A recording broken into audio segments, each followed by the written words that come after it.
E passa essa semana, 5 de outubro de 2023, 35 anos de Constituição Federal. E há muito motivo para poder comemorar, apesar de toda a guerra irracional. Esse é o tema de hoje.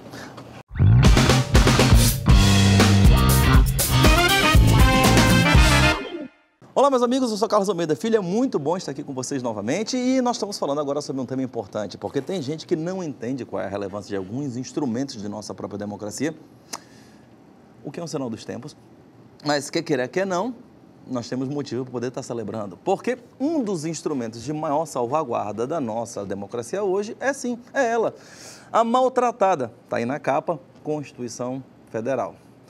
Olha, eu sei que não é algo fácil de entender, até porque por alguma razão que eu não consigo entender qual é, a compreensão sobre o nosso direito constitucional, a compreensão da nossa sociedade, ela não tem sido feita desde os bancos da nossa própria escola.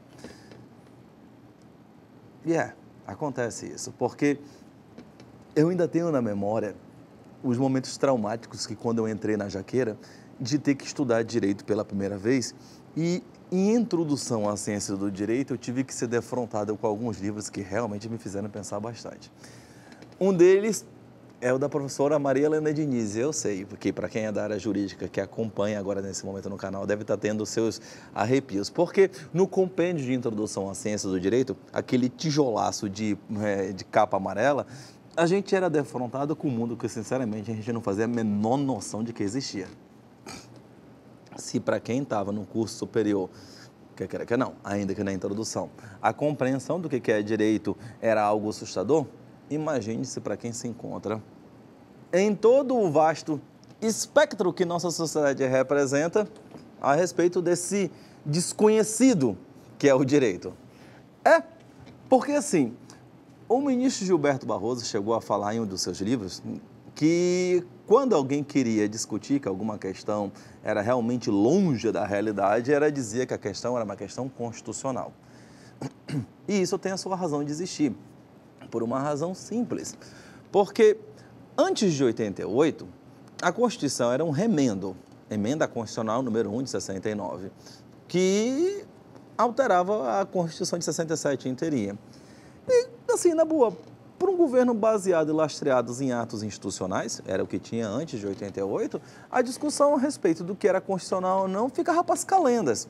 Ou seja, não interessava muito, o que interessava era o direito que se vivia aqui. E o direito que se vivia aqui era o direito do você sabe com quem você está falando agora. Ainda tem gente que tem saudade disso. Teve, inclusive, um caso engraçado numa pizzaria recentemente. Eu vou deixar aí o link para que você possa observar. Mas, assim, existem consequências disso, existem consequências no mundo onde o direito ou mesmo as regras são torcidas ao bel prazer de quem esteja no poder no momento. E nós não nos podemos comprazer com essa situação. Apesar de ter gente que diz isso, né? Não tem muito tempo que tinha gente colocando faixa na rua e dizendo: eu autorizo, senhor presidente, eu autorizo a volta da ditadura. A gente já falou no meio ambiente, a discussão tem gente que, se fosse dinossauro, estava fazendo ode para o asteroide. Mas, de novo, né? Pai, perdoe-os, porque eles não sabem o que fazem. Quem nasce sobre a atual estatura constitucional, pós-88, a gente está falando de 35 anos de história da Constituição, e bastante longeva, por um acaso, não consegue compreender o que significa um momento sem liberdade. Porque, assim, essa semana teve um evento aqui em Manaus discutindo os 35 anos da Constituição, isso teve em diversos locais, e o professor Jorge Abud, professor com maior orgulho, foi meu professor no mestrado, estava discutindo justamente sobre a situação, porque as pessoas não conseguem compreender o que significa isso. Porque a grande discussão que existe nessa direita tupiniquim nossa é de que a liberdade existe dentro de nosso Estado para que você possa pregar, inclusive, o fim da liberdade, o que é irracional. E isso só é possível na ordem constitucional brasileira, porque na ordem constitucional brasileira, hoje, você tem isso garantido por um instrumento muito precioso, que é a Constituição Federal. Verdade. No Supremo Tribunal Federal estavam discutindo essa semana, vou deixar o trecho para que você possa acompanhar, a Constituição existe sim, inclusive para que você possa pegar e professar com grande liberdade a respeito daquilo que você compreende enquanto filosofia de vida, filosofia moral, filosofia religiosa, etc. Você pode discutir de forma bastante ampla sobre os seus aspectos e crenças e convivência em sociedade. Mas eis aí a grande questão.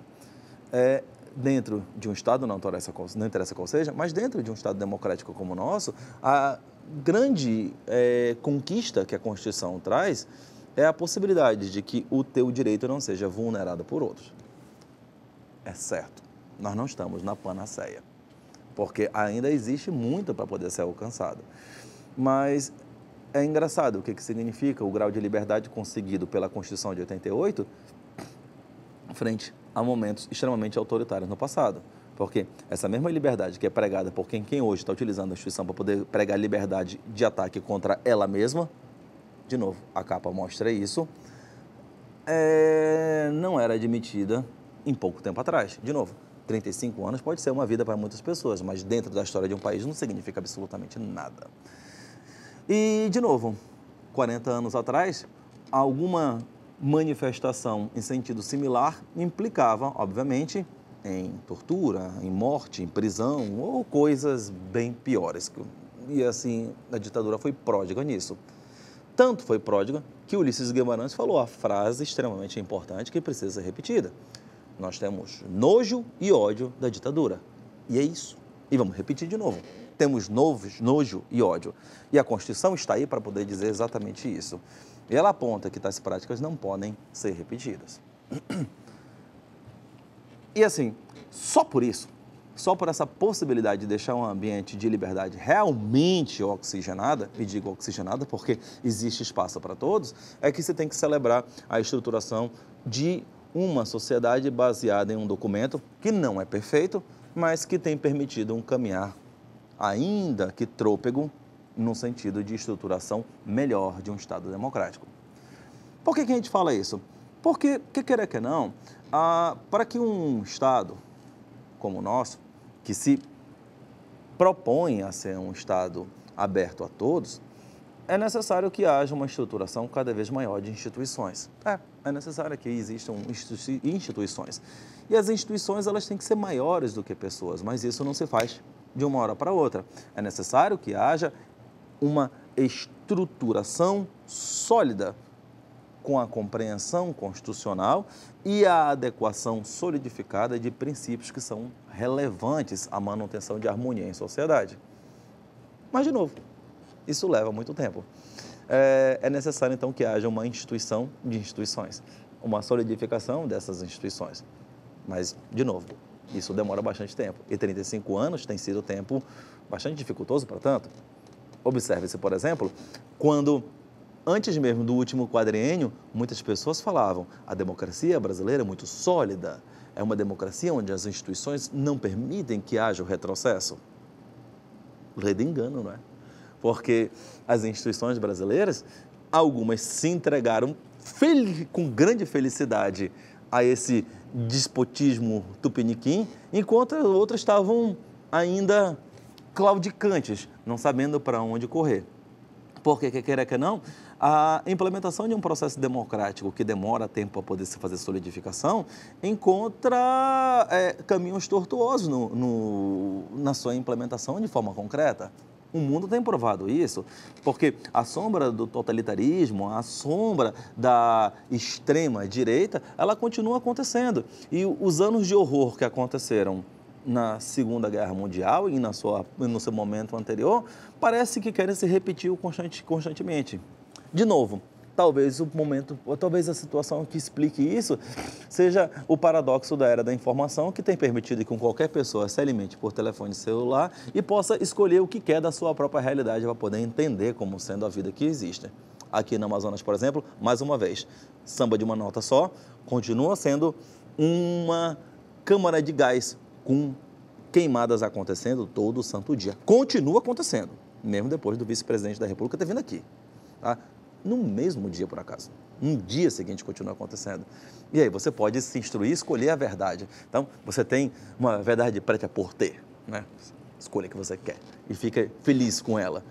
Só que o grande problema disso é que a compreensão de forma fraturada do que seja a realidade faz com que você esqueça, evidentemente, a história concreta. E quando você esquece a história concreta, você tende a repetir os mesmos erros do passado. Tem um filme engraçado que fala sobre isso, Idiocracia. Parece que, efetivamente, está todo mundo querendo viver na sua. Porque, às vezes, efetivamente, uma mentira mais doce é muito melhor de sorver do que, às vezes, a verdade ácida.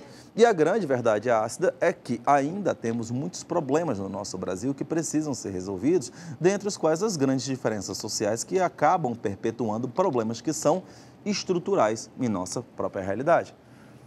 Mas o enfrentamento disso não existe pintar cor-de-rosa ou mesmo maquiagem ou mesmo propaganda para tanto. Exige enfrentamento concreto. O enfrentamento concreto precisa ser feito, às vezes, de forma contra-majoritária. Esse é o papel natural da atuação fim do judiciário. Esse é o papel natural de minorias dentro das câmaras legislativas. Mas, de novo, como o processo democrático se encontra com grande fragilização no mundo por conta da existência de uma grande massa ignária que prefere se alimentar daquilo que não é a realidade, a discussão nas redes sociais, de novo, elas outra vez, acabam contaminando o processo democrático. Então, buscar o processo democrático num contexto atual tem sido agir que nem palhaço de circo. Quem mais faz palhaçada, quem mais é histriônico, acaba levando a melhor.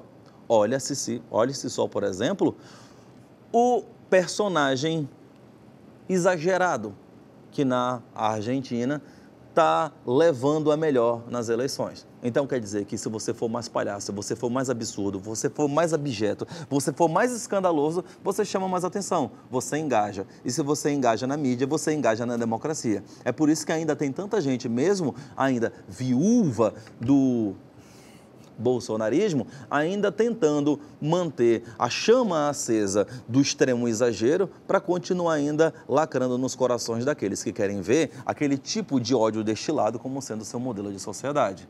E aí a gente tem a Câmara Federal e o reflexo se aplica em todas as demais câmaras legislativas, o Amazonas não é exceção, discutindo besteira e lutando contra fantasmas. Porque a discussão acaba sendo daquilo que não existe. Aqui na Assembleia Legislativa continuam os mesmos exemplos, mas a Câmara Federal dá como é que é o tom que vai acontecer no Brasil inteiro. Aí você me pergunta, então quer dizer que isso é uma grande conquista da Constituição? Eu posso dizer que, mesmo com todos os ataques que têm acontecido, e de novo, 8 de janeiro foi um bom exemplo disso, a Constituição ainda continua resistindo muito bem e continua ditando quais são os caminhos que nós devemos ter numa sociedade que precisa ser efetivamente solidária e plural. Apesar de ter muita gente que não queira isso. Qual é o caminho que a gente tem pela frente? Sinceramente, eu não sei, mas o fato é que tem muita gente imbuída em querer fazer com que isso efetivamente seja algo concreto, porque, afinal de contas, estamos todos nós no mesmo barco. Mesmo que tenha uma partilha barulhenta na frente fazendo furo no nosso casco, efetivamente tem muita gente que não quer pegar e fazer água no nosso barco. Então a gente vai acabar consertando, mesmo que tenha gente protestando contra.